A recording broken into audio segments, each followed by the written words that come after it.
અત્યારે આપણે સુદર્શન બ્રિજ ઉપર છીએ અને આ કાલીબડા અને આંબલગઢનો શૈક્ષણિક પ્રવાસ તો કાલીબડા પ્રાથમિક શાળાના હોનહાર શિક્ષક ધવલભાઈ સોત્રીય એમને આપણે પૂછીએ કે મોદી સાહેબનું આ કામ કેવું લાગ્યું તમને? શ્રેષ્ઠ કામ છે. એના વિશે કંઈક કયો આ કામ? ન ભૂતો ન ભવિષ્ય તે આવું કોઈ કરી શકે? આ બ્રિજ નતો ત્યારે હોળીમાં બેસીને દ્વારકાથી બેટ દ્વારકા આવવું પડતું અને હોળીમાં દાદા બધા પેસેન્જરો ભરી દેતા ગેરકાયદેસર.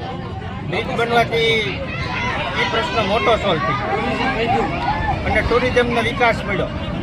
તો એક રાજકીય માણસ તરીકે, દેશના હિત રક્ષક તરીકે મોદી સાહેબને તમે કઈ રીતે જોવો છો?